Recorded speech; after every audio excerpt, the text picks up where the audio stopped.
उसके बारे में ऐसा ऐसा सोचा है। किसके कारण उसे होता है? जब आपका पुण्य यहां जोर मारने लगता है तब।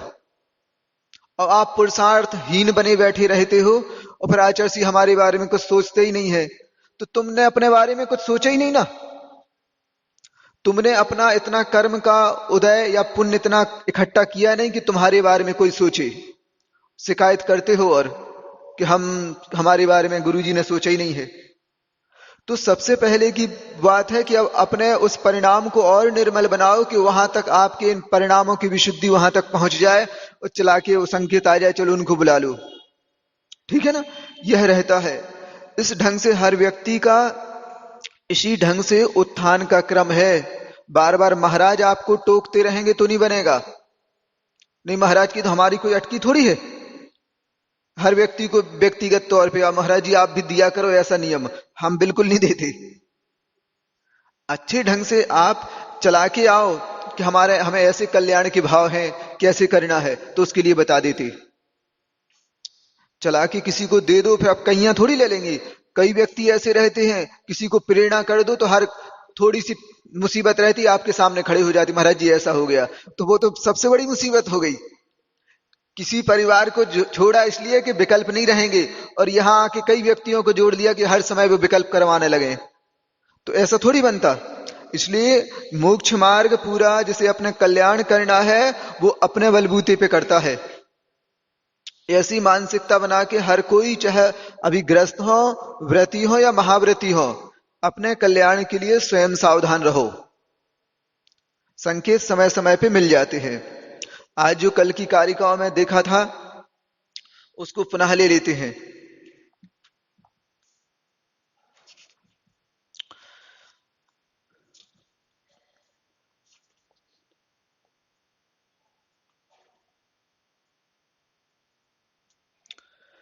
लोलेक्षणा वक्त निरीक्षणेन यो मानसे रागलवो विलग्नः न शुद्ध सिद्धांत पयोधिमध्ये धौतोप्यगात तारक कारणम किम। लख कर चपल द्रग युवतियों के मुख मनोहर रसमयी, जो मन पटल पर राग भावों की मलिनता बस गई। वह शास्त्र निधि के शुद्ध जल से भी न क्यों धोई गई। बतलाइए यह आप ही मम बुद्धि तो खोई गई। लख कर चपल द्रग युवतियों के मुख मनोहर रसमयी, जो मन पटल पर राग भावों की मलिनता बस गई। वह शास्त्र निधि के शुद्ध जल से भी न क्यों धोई गई। बतलाइए यह आप ही मम बुद्धि तो खोई गई। इतना शास्त्र स्वाध्याय करने के बाद भी यह मन डोल जाता है। यह मन दूसरे की ओर आकर्षित हो जाता है। जिनको बुद्धिपूर्वक त्याग कर दिया था, कह दिया था कि भगवान आजीवन के लिए इस वस्तु का त्याग है, इस व्यक्ति का त्याग है, राग द्वेष के वशीभूत होकर नहीं, निज मात्र अपने आत्म तत्व की प्राप्ति के हेतु छोड़ दिया था उसे। और कह दिया था कि मैं संकल्प लेता हूं कि आज के बाद यह परद्रव्य, यह वस्तु, यह व्यक्ति, यह स्त्री अब मेरे लिए उपादेय नहीं है। सोच लिया था उस समय, मन कर भी लिया था, इतने शास्त्रों का भी स्वाध्याय कर लिया। लेकिन जब जब इस जीव के वैराग्य में कमी आती है, वस्तु स्वरूप से दूर होता है, तो अपने आप जो वस्तुएं छोड़ी हैं उन्हीं की ओर झंपापात करने लगता है। आदत में है इसकी। ध्यान रखें, एक नल रहता है, वो नल इस ढंग का है कि उसमें टोंटी नहीं है, उसका पानी फैलता रहता है ना। अब फैल के कहां जाएगा? तो नाली में जाएगा, कीचड़ बनाएगा, बदबू पैदा करेगा। इसकी नियति भी बिल्कुल मन जैसी है, या इसके तरह मन की नियति है, उपयोग की नियति है, इस ढंग की है। स्वच्छंद छोड़ोगे तो जाके कीचड़ पैदा कर देगा, गंदगी फैलाएगा, अपवित्रता फैला देगा, मच्छर पैदा कर देगा, बदबू भी आएगी। और जब वही कोई समझदार व्यक्ति कुछ साहस करके पानी फैलाना है तो कहीं से फैला दो, बह के नाली बन जाएगा। लेकिन उस पानी का अगर सदुपयोग करना है तो उसके लिए ताकत लगती है, मन से भी ताकत लगती है, वचन से भी ताकत लगती है, और काय से भी शक्ति का उपयोग होता है। तब कहीं जाके वह चतुर व्यक्ति, ज्ञानी व्यक्ति उस पानी को यूं नहीं बहाता, एक दिशा दे देता है, एक बगीचा बना लेता, एक खेत तैयार कर लेता। अब जो पानी यूं गंदगी का रूप ले रहा था, कीचड़ का रूप ले रहा था, अब उसको दिशा दे दी। किस ओर दे दी? तो खेत की ओर दे दी, बगीचे की ओर दे दी। अब वो सारा का सारा पानी बहकर बगीचे में जाने लगा। उस बगीचे में उसने व्यवस्था कर दी कि उन बगीचों में जो पेड़ लगे हैं, कुछ पेड़ों में फूल फलेंगे, कुछ में फल फलेंगे, और कुछ में धान अनाज वगैरह आएगा। बस ऐसे ही नियति है। अगर सही दिशा दे दी उपयोग को, इस मन को, तो उसी पानी से जिससे कीचड़ उत्पन्न होना था, वही फूल की गंध आने लगती थी। जहां बदबू आनी थी, अब वही पानी अब खुशबू के लिए कारण बनने लगा। जहां कीचड़ होना था, वहां फल लगने लगे। समझ रहे ना? जहां गंदगी हो रही थी, मच्छर होने लगी थे, वहीं पे अनाज पैदा होने लगा। यही परिणति पूरे इस जीव की, इस मन की रहती है। सही दिशा दे दी तो अपने आप में रत्नों के रूप में फलता है, अन्यथा नहीं, गलत दिशाओं में पहुंच गया और पुरुषार्थहीन बन के किया तो अपने आप में वही दुख के लिए भी कारण बन जाता है। इसलिए अपने आप में जो आंखें हैं उस पर नियंत्रण रखो। वस्तु तो दिखेगी आपको, क्योंकि सामने आंखें थोड़ी बंद कर सकते हो। मार्केट में से चलोगे तो आंखें थोड़ी बंद करनी थी। क्या करना था? बस उस वस्तु के सही स्वरूप से परिचित होना था आपको। जो आसक्ति के भाव थे, नहीं, आसक्ति के भाव नहीं करने हैं, वो पर की है, दूसरे की है। दूसरे की वस्तु पे नियत नहीं खराब करनी है। लख कर चपल द्रग युवतियों के मुख मनोहर रसमयी। अपने आप में जो प्रतिद्वंदी होता, प्रतिलिंग वाला होता है, दूसरे लिंग वाला होता है, पुरुष के लिए स्त्री और स्त्री के लिए पुरुष, दोनों ही आकर्षण का केंद्र हमेशा से बने हुए हैं। आज से नहीं है, अनादि काल से है और अनंत काल तक रहेंगे। लेकिन जो इस रहस्य को ना जान के हुए, अब वस्तु है देख लो, हाँ देख लो, लेकिन आसक्त मत हो, इस तरह की सावधानी नहीं रखते हैं तो वह सामने की वाली वस्तु एक दिन बूढ़ी हो जाएगी, बूढ़ा हो जाएगा। लेकिन तुम्हारा जो द्रव्य था, तुम्हारा जो समय था, उसने तो कर्म का बंध कर लिया है। जिसके प्रति तुम आकर्षण हो रहे हो, उसकी भूत और भविष्य की पर्यायों को देखो। जिसके तुम्हारा मन जिसकी ओर डोल रहा है, उसकी जब भी लगे कि भगवान ये गलत हो रहा है, तो उसकी पर्यायों को देखो। भूतकाल में इसकी क्या पर्याय थी, तो मालूम चला भूतकाल में तो छोटा सा बच्चा था। समझ रहे ना? तो क्या हम उस बच्चे से प्रभावित होते क्या?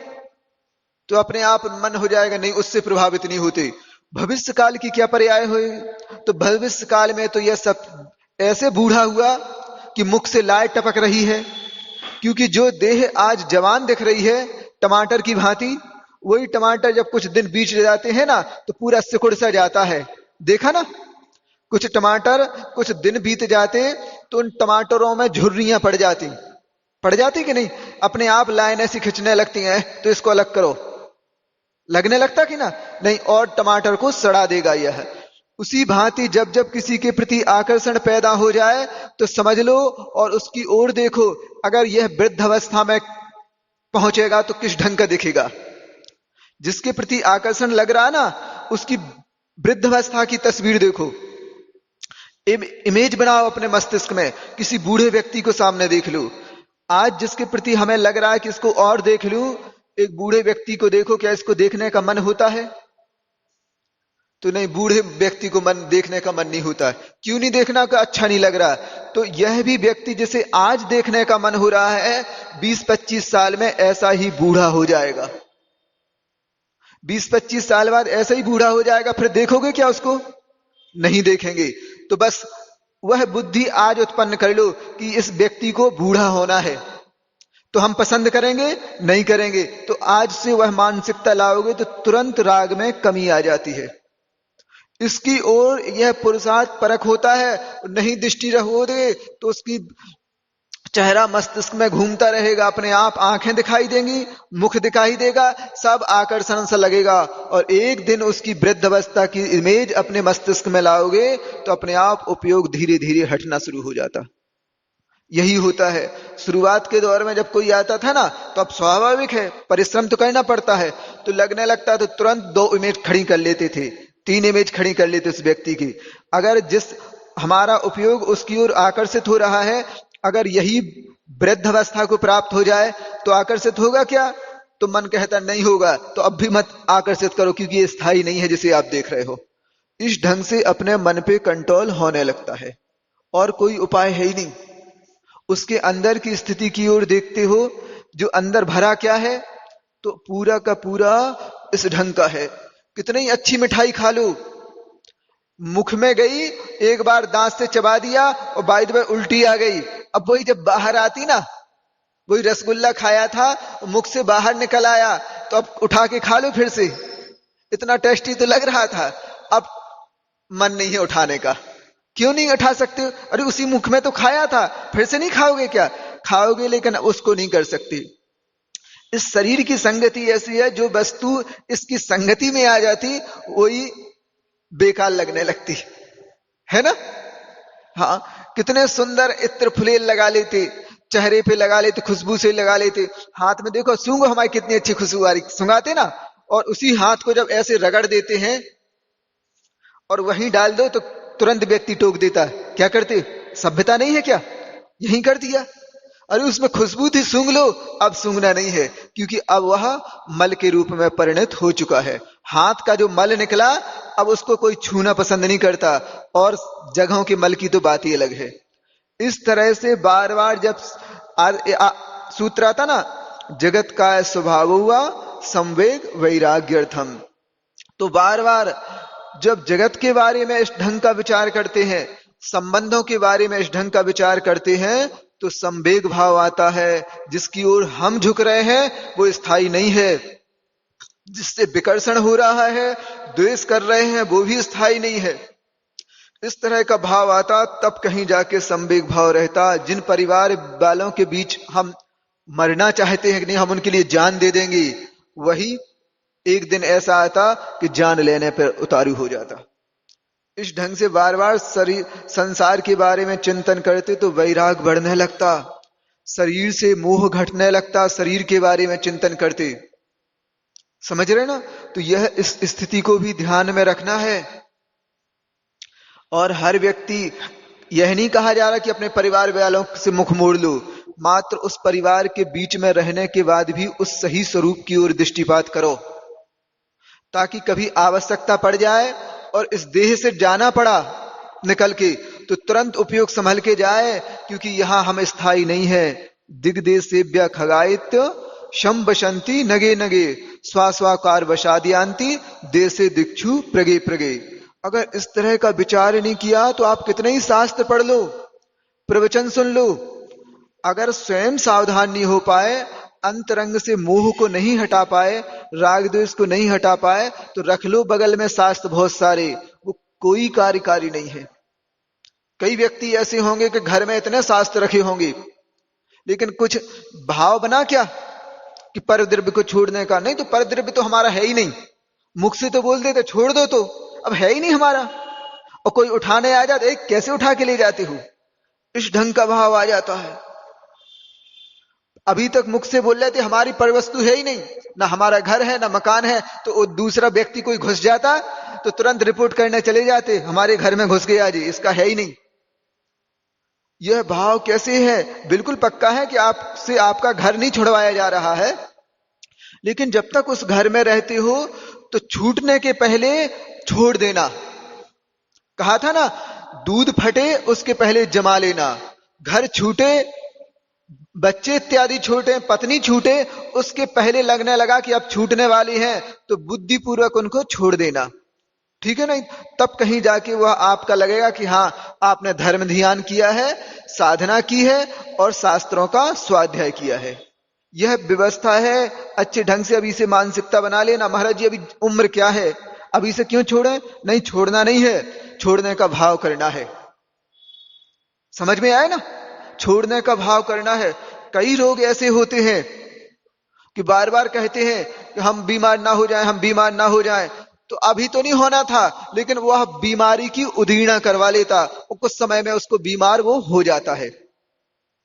कई योग भावना इस ढंग की रहती है, भावना योग इत्यादि, उनमें बार बार करते नहीं, मैं स्वस्थ हूं, मैं निरोगी हूं, मैं सुखी हूं। इस ढंग से जब बार बार वह भावना को संप्रेषण करते हैं, तो वह व्यक्ति, उसके स्वास्थ्य में भी सुधार आना शुरू हो जाता है।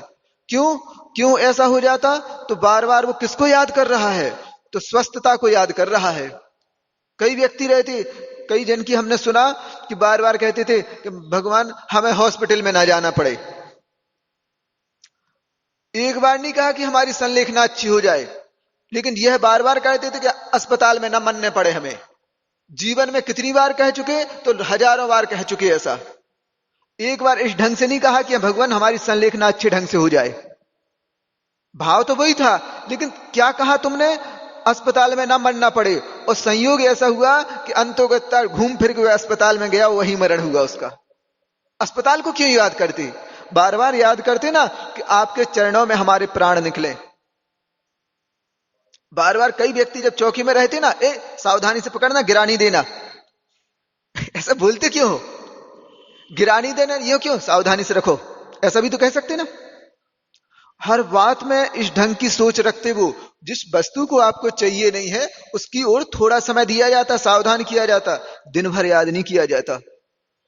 उसको छोड़ दो, यह व्यक्ति ऊर्जावान है ही नहीं, ये नेगेटिव है, उसको याद मत करो, इससे कुछ होना ही नहीं है। कई व्यक्ति रहते हैं, उनसे सहायता कुछ नहीं मिलती। समझ रहे ना? हम सहयोग नहीं करेंगे, तुमसे मिलना ही नहीं कोई सहयोग, तुम केवल मुसीबत के लिए हो। तुमने अभी तक किसी का सहयोग किया ही नहीं।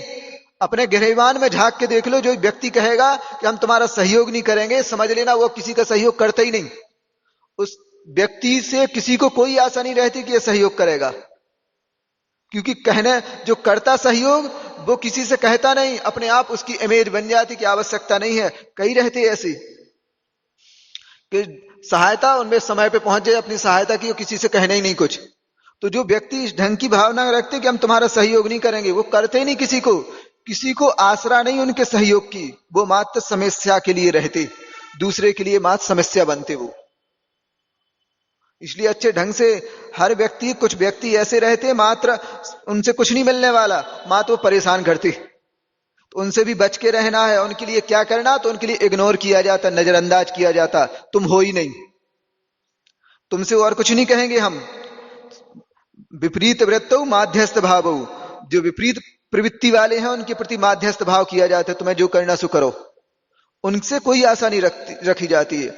आया भी है सामायिक पाठ में, प्रेम भाव हो सब जीवों से, गुणी जनों में हर्ष प्रभु, करुणा स्रोत बहे दुखियों पर, दुर्जन में मध्यस्थ प्रभु। उनके प्रति केवल मध्यस्थ भाव होता है, उन्हें किसी का सहारा नहीं रहता। उनसे द्वेष भी नहीं करना, उनसे राग भी नहीं करना, बस तुम अपने हिसाब से बने रहो। कई ऐसी कैंडिडेट रहती है, उनके लिए केवल एक ही उपाय रहता कि उनसे शांत रहो, क्योंकि कुछ भी कहोगे तुम, तुम्हें समस्या खड़ी कर देंगे वो। इसलिए अच्छे ढंग से, या कुछ उनसे जलना है नहीं, द्वेष रखना है, द्वेष भी नहीं रखना है, मात्र माध्यस्थ भाव रखना है, शांत रहना उनके प्रति।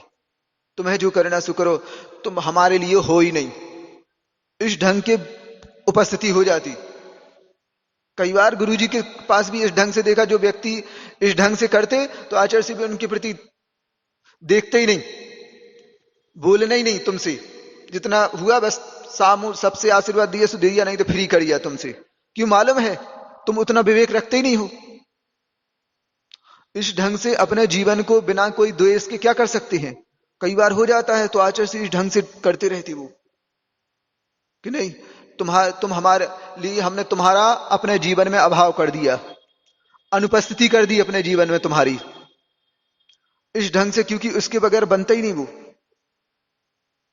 और तुमसे द्वेष नहीं करना, आवश्यकता पड़ती तो सहायता कर देते, लेकिन बाकी तुम हो नहीं हमारे लिए। इसी प्रकार अपने उपयोग को शांति से, कोई भी कुछ हो बस लड़ना झगड़ना नहीं है, केवल इस ढंग से करते जाना है। हम कहां तक अपना कल्याण का मार्ग खो देंगे तुम्हारे लिए? तो नहीं, हमें अपने हिसाब से चलना, इतना पवित्र जीवन है। उसी प्रकार गृहस्थ में रहते हैं तो कई बार बहुत सोच समझ के रहते हैं। हर बात पे किसी से बहस करनी नहीं करनी, हमें लड़ाई झगड़ा भी नहीं करना है। मात्र शांत लगता है इनकी प्रवृत्ति सुधरने वाली नहीं है, तो उनके प्रति माध्यस्थ भाव बढ़ता, बाकी अब जो करना सो करो। ना हम तुम्हारे बारे में बुरा सोचेंगे ना भला सोचेंगे अपना, क्योंकि कहां तक अब उलझ गए तुम, तो फिर निर्वाह करो इस ढंग से, और बहुत विवेक से करते जाते आगे। इसलिए शास्त्रों का स्वाध्याय है कि हमारा विवेक जागृत हो जाए, हमें राग द्वेष किसी से नहीं करना है। अंगम च चंगम न गणो गुणानाम न निर्मलः कोऽपि कला विलासः स्फुरत् प्रधान प्रभुता च कापि तथापहंकार कदर्तितो हम। मुझ में न अपने अंग के सौंदर्य का आभास है, मुझ में न गुण गण है विमल, न कला कलाप विलास है। प्रभुता न मुझ में स्वप्न को भी चमकती है देखिए, तो भी भरा हूं गर्व से मैं मूढ़ हो किसके लिए। मुझ में न अपने अंग के सौंदर्य का आभास है, मुझ में न गुण गण है विमल, न कला कलाप विलास है। प्रभुता न मुझ में स्वप्न को भी चमकती है देखिए, तो भी भरा हूं गर्व से मैं मूढ़ हो किसके लिए। हे भगवान, न चंगम न अंगम, न मेरा सुंदर शरीर है। चंगम मतलब अच्छा, क्या? अंगम शरीर। न तो मैं खूबसूरत हूं देखने में, न मैं सुंदर हूं, न मैं गुणवान हूं, न गुणानाम गुणः, न मुझ में गुणों का समुदाय है। ऐसे भी गुण नहीं है मुझ में कि कोई व्यक्ति हमारी अदब करे, कोई व्यक्ति हमें याद करे कि भाई उनको बुला लो, उनके पास यह गुणवत्ता है। कई व्यक्ति ऐसे रहते हैं कि दुनिया के लिए कैसे ही हो, लेकिन कुछ ना कुछ गुणवत्ता इस ढंग की रहती है कि व्यक्ति उनको याद करता है, संग में इसी ढंग से रहता है। यह काम कौन कर सकता है? तो लगता है कि यह तो पूज्य योग सागर जी के द्वारा होगा, क्योंकि उनमें इस ढंग की योग्यता है। यह कौन कर सकते? तो सौम्य सागर जी कर सकते। यह कौन कर सकता है? तो निस्सिम सागर जी कर सकते, दुर्लभ सागर जी कर सकते। सब काम हम कर सकते, ऐसा नहीं है, क्योंकि वहां गुणों की खोज होती है। इस गुण में कौन निष्णात है, तो इस गुण में इन पे अच्छा बन जाता, तो वह काम उनके द्वारा होता। यह व्यवस्था है, और इसमें ही संतुष्टि भी रहती। हर व्यक्ति चाहे कि सारे काम हम कर लें तो नहीं बनता। आचार्य महाराज को भी देखा, एक प्रसंग आ गया था, आ रहे तो बहुत अच्छा प्रसंग है। जब पूज्य तरुण सागर जी थे, अस्वस्थ थे, दक्षिण में थे कहीं कोल्हापुर इत्यादि में, जहां भी हो, खूब अस्वस्थ थे। तो उस समय, अब श्रावक तो श्रावक है, वो भेदभाव ज्यादा करता। तो आके तो जब उस तरफ से आए, आचार्य महाराज के पास आए, तो आचार्य श्री ने पूछ लिया उनका स्वास्थ्य कैसा है। आचार्य श्री हर किसी को ध्यान रखते हैं कि तरुण मतलब तो उनकी किनका, उनका तो वो तो ठीक है, नहीं नहीं, तो आचार्य श्री ने कहा तरुण सागर जी है ना वहां पे। आचार्य श्री ने कहा कि वो हैं वहां पे, उनका सुना था स्वास्थ्य ठीक नहीं है। तो वो चुपचाप रह गए।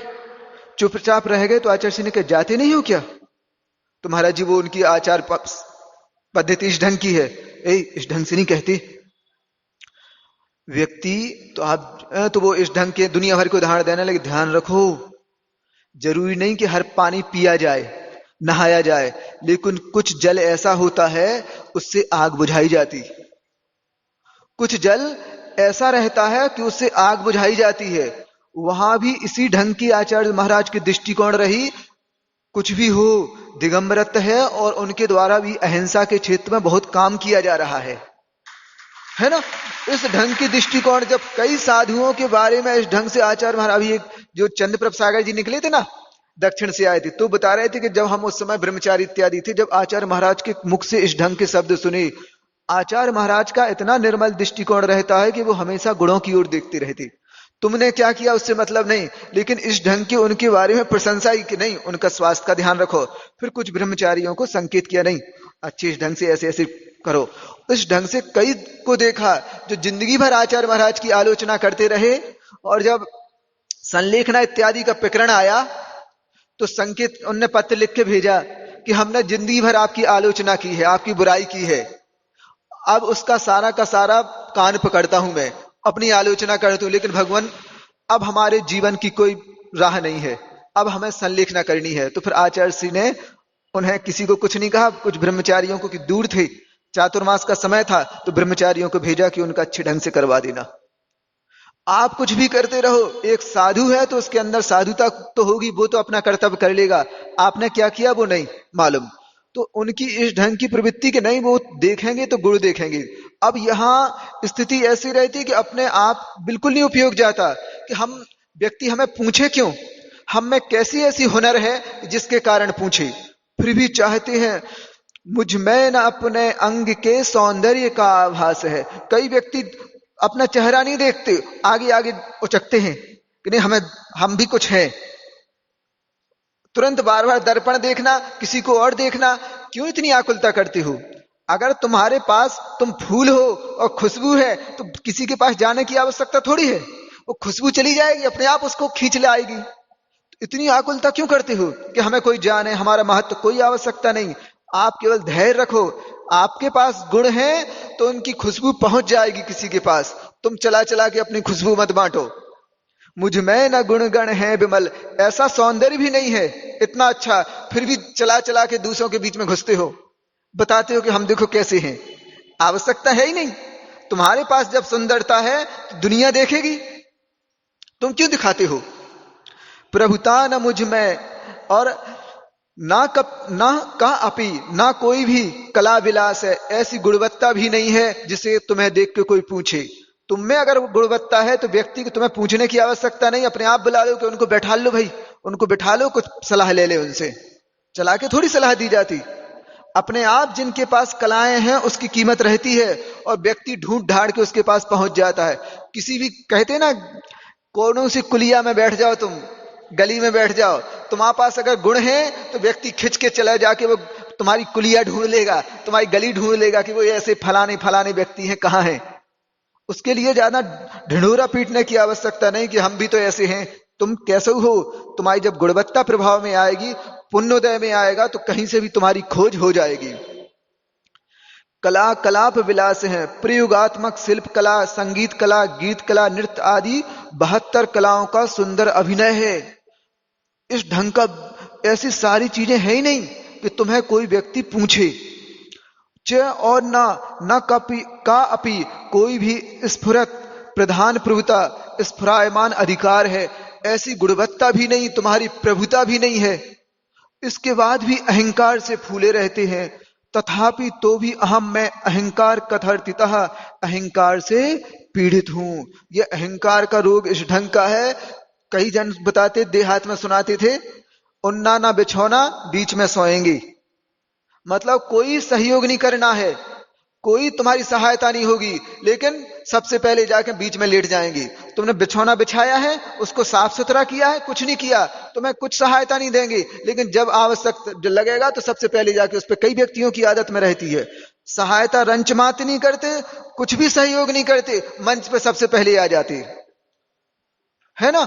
उनकी यह कुटिलता रहती है, तुम आओ बीच में, पीछे सहयोग करें या ना करें, लेकिन जब आगे आवे कि कई व्यक्तियों को देखा आचार्य महाराज के पास भी वो ऐसा ही करते, वैसे दिखे नहीं, कुछ संघ में आवश्यकता पड़ेगी तो कुछ नहीं करेंगे, ना भैयावृत्ति करना, ना कुछ करना, ना कुछ करना, और जैसे गुरुजी दिखेंगे तो सबसे पहले आगे आगे, आगे पीछे दौड़ने लगती है। ये उनकी आदत में कि फोटो खिंच जाए।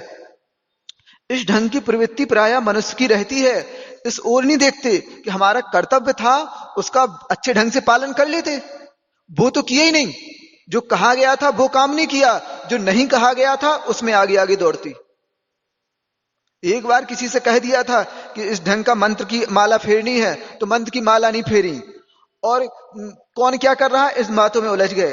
अरे जो तुम्हें आवश्यक कार्य दिया गया था उसका तो तुमने किया ही नहीं, और जो तुमसे कहा गया था कि और इससे अलावा तुम्हें कोई काम नहीं करना, केवल मात्र मंत्र की माला फेरनी है, वो मंत्र की माला नहीं फेरी।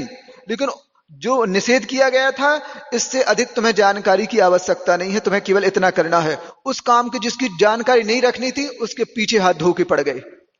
ये इस ढंग की कई व्यक्तियों की जब प्रवृत्ति देखते हैं, करने योग्य कुछ कार्य नहीं करते, और जो नहीं तुम्हारे अधिकार क्षेत्र में नहीं है तो पूरी उसकी जानकारी रखना है।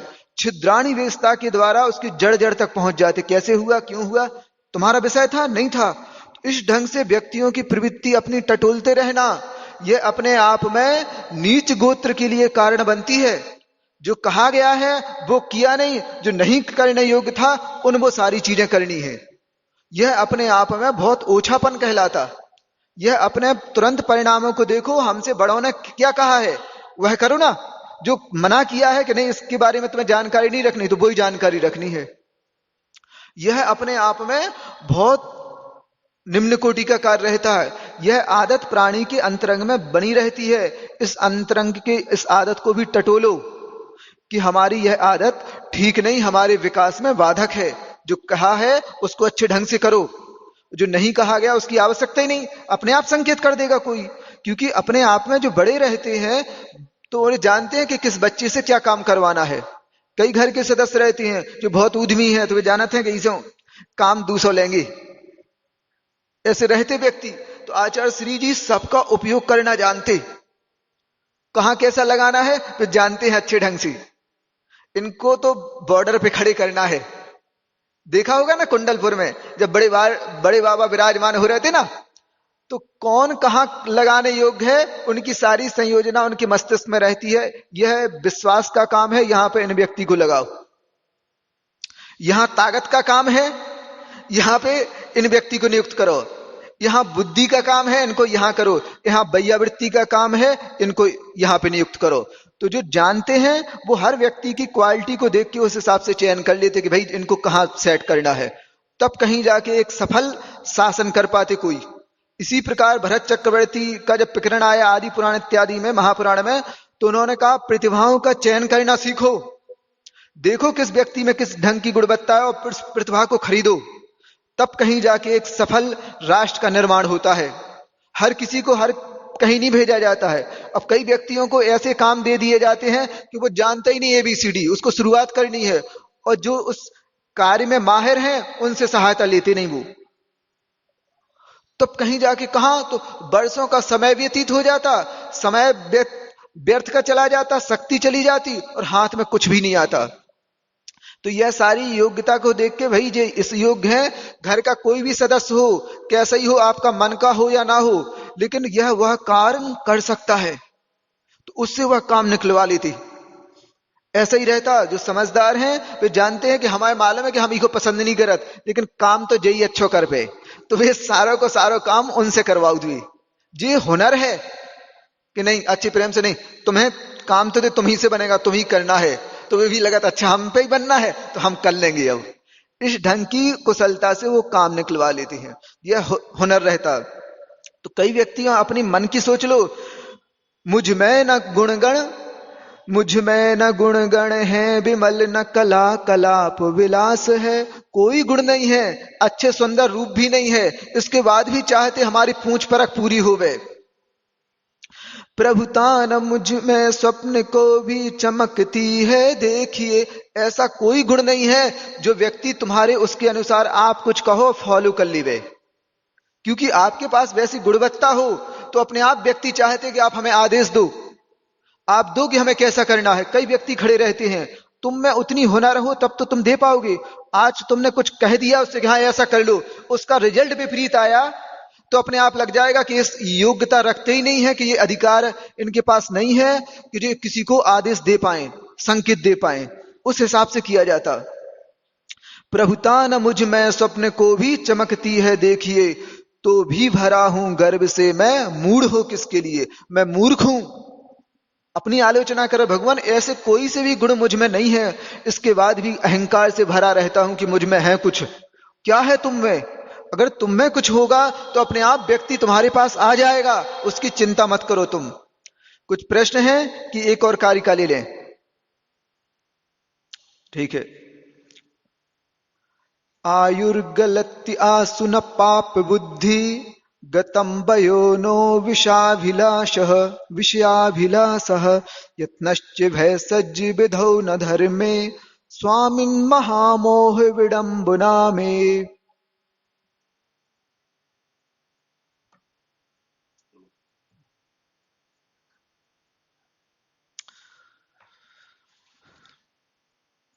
हा नित्य घटती आयु है पर पाप मत घटती नहीं।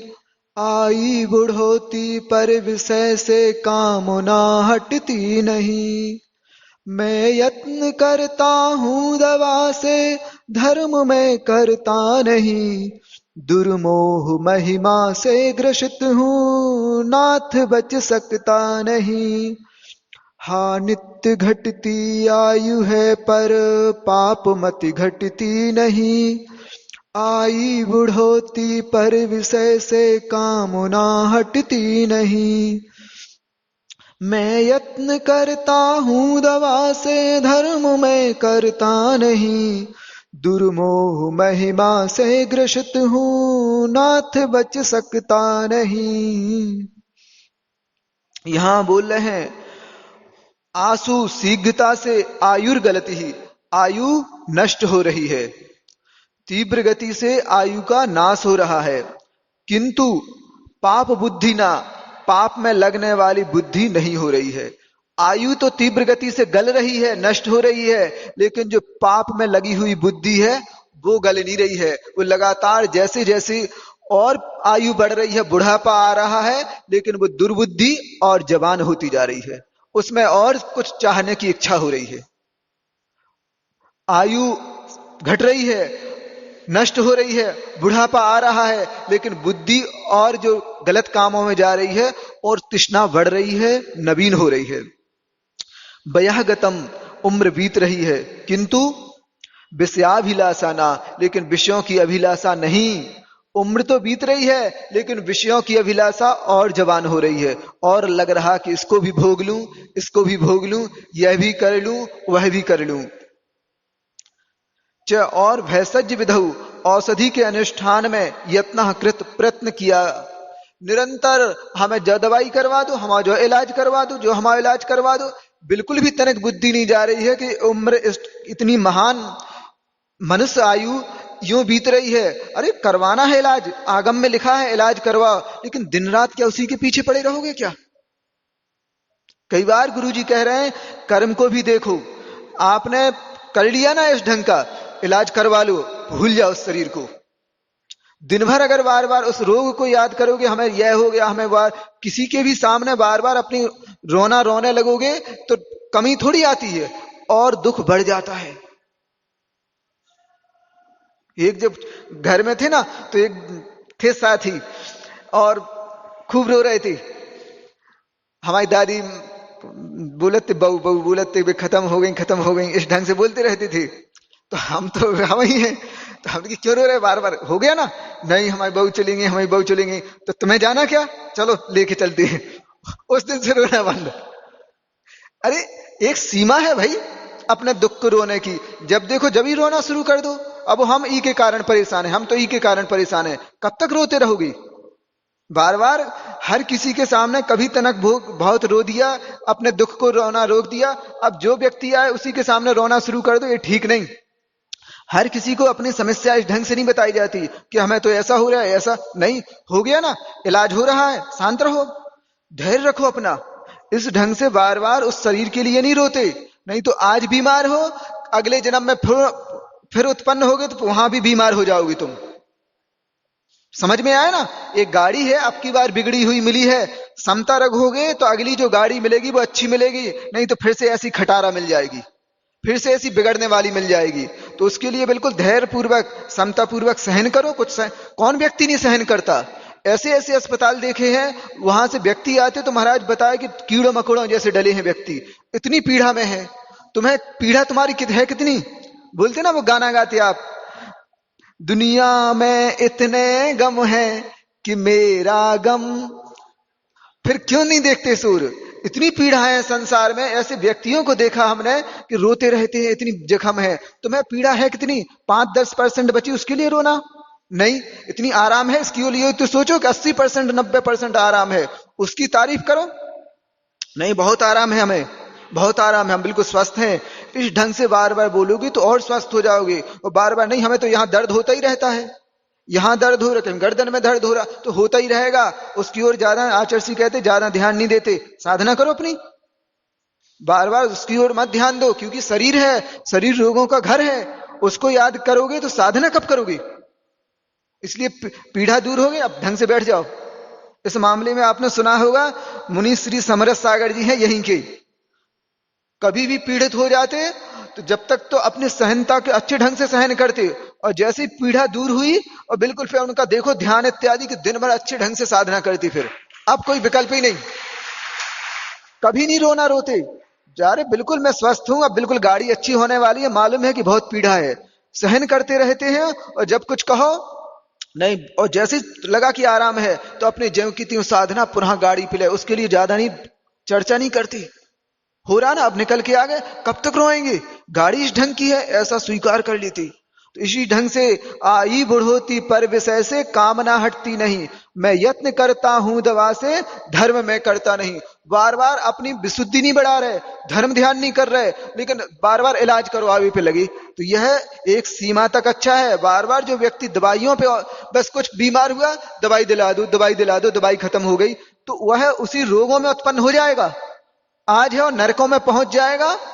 और वहां जाके इतने सारे करोड़ों रोग हैं एक साथ उदय में आ जाएंगे उसी। इसलिए जब तक स्वस्थ हो अच्छे ढंग से करो, बिल्कुल अच्छा है सब। और औषधि लेनी ले ली, फ्री कर दो, अब उसको चलो किनारे हो जाओ। तो हमने गाड़ी में पेट्रोल डाल दिया ना, अब बार बार थोड़ी टैंक देखूंगा मैं, अब अच्छे ढंग से चलो। इसी तरह अपने भाव करने चाहिए। और अपनी जो उम्र है, बढ़ती हुई उम्र है, बार बार अपनी उनको विषय तृष्णा से घटाओ, दूर हटो कि बुढ़ापा लगने को है, बुढ़ापा लग शुरू हो गया, अब इस चीज का उपयोग नहीं होगा। कल हमने बताया था ना कि एक व्यक्ति थे, तो जो हमने कहा कि उम्र कितनी है महाराज जी, 55-60 साल के हो गए, 55 साल के लगभग हो गए। तो हमने कि अब तो क्या करना आगे? आप निश्चिंत रहें, हमें जो करना था आपकी कृपा से सब अच्छा हो रहा। तो महाराज जी हमने ब्रह्मचर्य व्रत ले लिया। कब ले लिया? तो कहा यार, जिस दिन हमारे बच्चे की शादी हुई उसी दिन हमने उस दिन ब्रह्मचर्य का कायोत्सर्ग कर लिया था, पति पत्नी ने दोनों। क्यों कर लिया? क्योंकि बच्चे की शादी का होना बता रहा था कि घर में दूसरा व्यक्ति आ चुका है। अब एक साथ अलग अलग कमरों में एक साथ वो काम नहीं होगा। अब बच्चे बड़े हो गए तो अब मैं ब्रह्मचर्य से रहूंगा।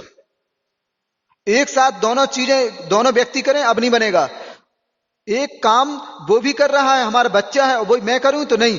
उसी दिन से हमने ब्रह्मचर्य का कायोत्सर्ग कर लिया था कि बच्चे का विवाह हुआ और मैंने ब्रह्मचर्य का कायोत्सर्ग कर लिया। इस ढंग की प्रवृत्ति वाले व्यक्ति रहते हैं, इस तरह से उनकी कंट्रोल रहता है, तब कहीं जाके वो अपनी गृहस्थपना सार्थक कर पाते हैं। अब नहीं तो उसी में विषय वासना में लगी रहती, कुछ छोड़ना ही नहीं चाहते। वही उनकी जो जवानी में स्टाइल थी करने की, वही बुढ़ापे में चल रही है।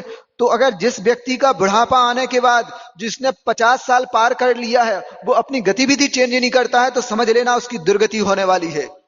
क्योंकि भोगों के साथ मरता, भोग लिए, तुम्हारा था गृहस्थपना में अधिकार था कि तुम भोग लो, छूट थी तुम्हें, अधिकार में भी था। लेकिन अब जब 50 साल को पार कर दिया है, अब अगर भोगोगे तो सीधा सा समझ लेना कि वह दुर्गति का बंद कर चुका है। उसको नरक में पहुंचना है या त्रियंच गति में जाएगा वो। अब तो उम्र हो गई ना, भोगना था 30-35 साल, सब भोग लिया, अब क्रम से छोड़ दो। आया ना सूत्र, स्वर्गेश्वरी से राजेश्वरी, राजेश्वरी से नरकेश्वरी। स्वर्ग में जो भोगा था यहां भोग लिया, अब नहीं भोग छूटेगा तो नियम से नरक का अधिकारी बन जाएगा। इसलिए अच्छी उम्र को 50 साल को टच किया, खाने पे लगाम लग जाए, जबान पे लगाम लग जाए और शरीर की क्रियाओं पे लगाम लग जाए। अब वो सारी चीजें वैसी ना होगी जैसी पहले होती थी। इस तरह की मानसिकता के साथ रहोगे, प्रसन्न रहोगे, स्वस्थ रहोगे और परभव संबंधी अच्छी व्यवस्था हो जाएगी। परभाव में जहां जाओगे तो अच्छे सदगति में ही जाओगे। और इसके पहले नहीं सोचा तो बिल्कुल पक्का है, क्योंकि आज कोई भी व्यक्ति यह ना सोचे 60 साल का हूंगा जब करूंगा, उसे 60 साल का नहीं होना है। जो पुराने वृद्ध व्यक्ति हो चुके वो हो चुके, उनका बुढ़ापा 45 साल से शुरू हो जाता। मानसिकता बना लेना, जो आज कोरोना का पीरियड चल रहा है उसमें अपना बुढ़ापा जो 45 साल के हो गया वो शुरू उनका हो चुका है। इसलिए प्रतिमाओं का अभ्यास शुरू कर देवें। कभी भी अगर वारंट निकल गया उसके बगैर चले गए तो दुर्गति संभव है। अगर इसके पहले प्रतिमाएं ले ली और ढंग से पालन करने लगे तो उससे पुण्य बढ़ने के फलस्वरूप अगर यहां से जाना पड़ा तो सदगति होगी, और अगर यहां रुके रहे तो 90% व्यक्तियों का पक्का है कि वह बीमारियों से बचे रहेंगे, क्योंकि पुण्य उनका बढ़ चुका है। समझ में आया ना? तो अच्छे ढंग से मानसिकता पूर्वक इस ढंग से करना है। 5 मिनट बचे हैं, 2-3 शंकाएं हैं जी।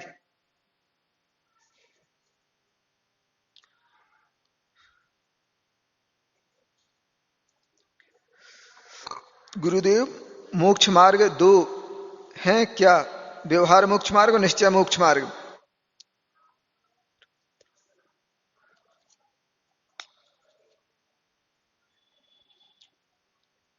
उस दिन भी बताया था, मार्ग तुम्हारे चलने की अपेक्षा से है।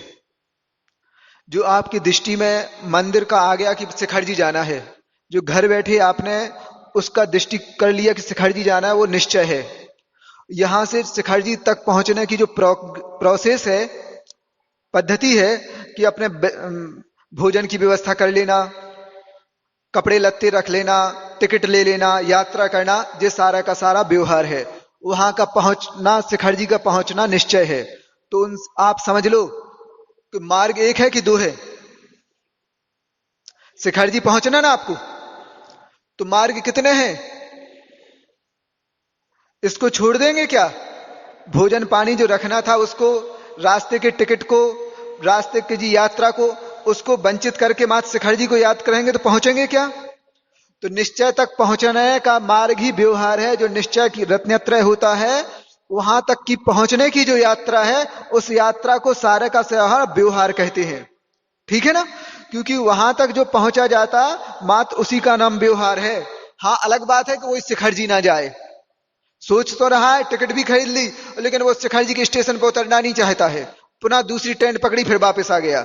उसके लिए व्यवहार मार्ग ना होकर मात्र संसार मार्ग है।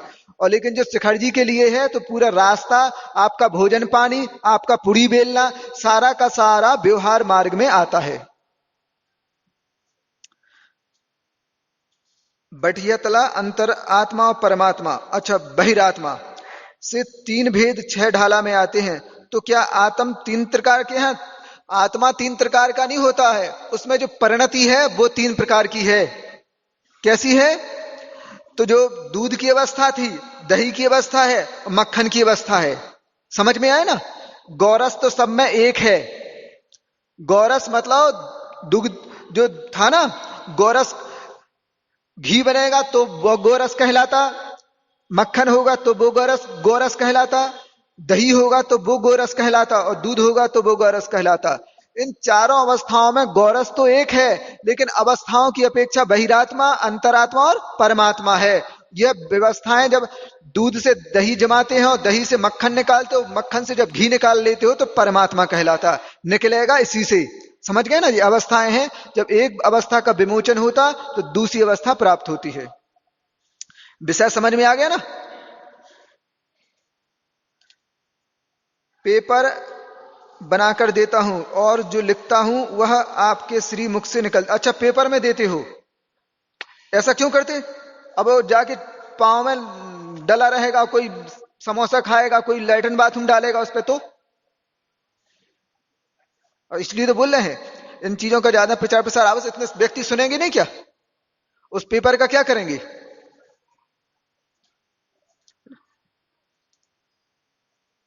जिस आसन, तखत या पीठ पर आचार्य भगवान या साधु भगवान बैठते हैं उस पर श्रावक बैठते हैं, तो दोष लगता है क्या? अगर नियमित रूप से उस आसन पर इत्यादि, जैसे बिहार इत्यादि होता है, तो गृहस्थों के यहां से पाठा वगैरह बुलवा लेते कि नहीं? तो फिर वो अपने छोड़ देंगे क्या हमेशा के लिए? नहीं छोड़ते ना। हाँ, अब रही व्यवस्था इस ढंग की कि हाँ, जो सामान्य रूप से आसन है बैठने के, आचार्य महाराज के हमेशा से जैसे इस कमरे में बैठती, उस कमरे में बैठ रहे आचार्य जी, तो फिर उस कमरे में, फिर उस पार्टी पे श्रावक वो ही नहीं बैठती, क्योंकि महाराज लोग भी ध्यान रखते उस विषय का। कि अगर आचार्य श्री परमानेंट जिस पार्टी पे बैठते उस पार्टी पे वैयावृत्ति की विवक्षा अलग है तो नहीं बैठेंगे। हाँ, कभी कभार बदलते रहते हैं, जैसे आचार्य श्री कभी यहाँ बैठ के कभी, तो फिर उसका उपयोग हो जाता। लेकिन सामान्य से उस आसन को अगर परमानेंट उपयोग कर रहे आचार्य श्री जी, और उस समय जैसे लघु शंका गए, जंगल गए, आहार के लिए गए, तो महाराज फिर उनकी पार्टी पे नहीं बैठते। बदलते रहते तो अलग बात है, ठीक है ना। ऐसा पूर्ण रूप से निषेध भी नहीं है, इसको उसी दृष्टि से लेना है। इतना पर्याप्त है। हाँ, बोले पूज्य मुनि श्री नरापत सागर जी महाराज जी की। जिन वाणी के ज्ञान ते सूझे लोकालोक, सो वाणी मस्तक नमो सदा देत हो दो।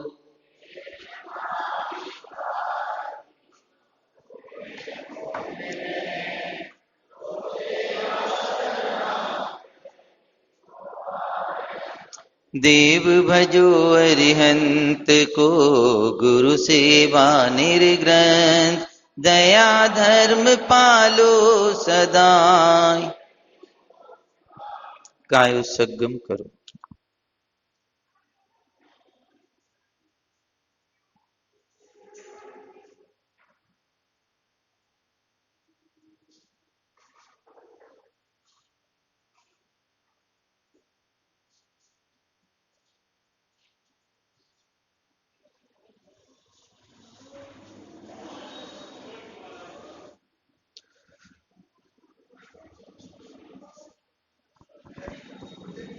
नमोस्तु वैसे नमोस्तु।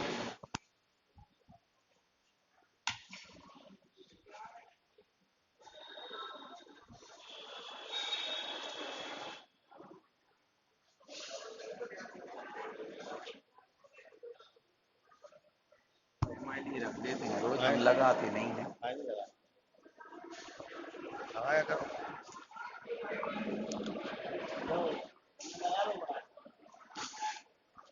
कक्ष में प्रवेश ना करें।